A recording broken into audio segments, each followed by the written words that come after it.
Fuis les normes anormales qui rendent un animal immonde, car y a mort d'homme et la morale est affalée. Y a trop de riches affamés, riches du cœur, mais la fleur de la compassion affanée. On me parle d'évolution de l'homme, d'adaptation, mais je ne constate en somme qu'une régression mentale et l'agression sentimentale et l'oppression, la passion sous pression. J'ai l'impression qu'il faut faire attention à l'heure où l'alerte est que l'être se leurre. Je pose des lettres à toute heure et m'entête à m'élever, les yeux levés au ciel, je veux voir le vice s'envoler comme la peur et le doute sur la route de ma destinée. En vérité, je vise la lune avec une plume et j'y crois vraiment. Juste au cœur en proie au tourment que t'as délaissé au tournant. Je vise des cordes, laisse au cou, le dos courbé, croulant sous le poids des promesses qui a vu s'enfuir en courant. Venu donner l'alerte, toi vous n'êtes pas au courant. La révolte est dans nos têtes, génération arborescente. Des réseaux de conscience éveillés préparant la descente. Le savoir est notre arme, la nature notre exemple. Alors dressez les barricades ou restez dans nos chauds. Offrez le s'abstenir, voici venir une nouvelle aube.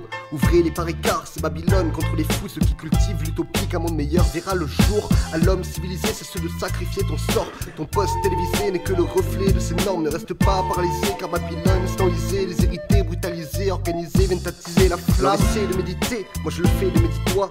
Assis en tailleur, avec un pétard de ganja, que soit ici ou ailleurs, je réitère les mêmes constats. L'homme n'a plus rien que des cendres pour descendre de son nuage. Rien que des terres polluées, où plus rien ne peut pousser. Rien que des puces qui se poussent pour atteindre la meilleure place. À croire que l'humain n'est qu'un pouls sur une tête qu'il rase pour en extraire tout jusqu'à ce que plus rien ne se passe. Depuis des millénaires, Babylone investissait l'espace, mais c'est en restant à la surface qu'elle exerce son carnage. Mais voilà que c'est ajouté il y a un siècle de ça, l'extraction barbare du sang de Pachamama. Production prête à jeter, populace à la ramasse. Car aujourd'hui comme hier, c'est au détriment de la masse qui courbe l'échine pour une dernière caresse. Malheureuse mais docile, naïve face aux promesses parce qu'il n'y a rien derrière. Et cela depuis toujours, rien que du rêve et du vent, rien que des entraves aux vivants. Et face aux travers évidents de ce modèle économique où l'avidité prend les devants et se fait appeler politique. L'humain tristement ne se préoccupe que de lui, de ses soucis, de sous, de ci, de ça et du dessous de son nombril. Il voudrait que son nombre brille à la lueur de ceux qui l'oppriment.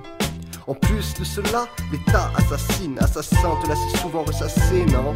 Ainsi c'est pour soulever les esprits encrassés que j'ai embrassé cette vie d'artiste brassée. Mon art triste est adressé aux anciens dressés, à la jeunesse pressée, à la masse épuisée, car une grande menace nous a épuisés. La folie est séduisante mais il est temps de divorcer, d'avancer libre avec seulement l'envie d'exister. Personnellement, man c'est décidé, la liberté enivrante m'a donné des ailes et des idées. Désormais, fini d'hésiter. Face à Babylone, je me dois de résister. Face au mal de l'homme, je me dois de résister, d'inciter, d'insister pour la terre, l'assister. En totale insoumission, c'est ma manière d'exister.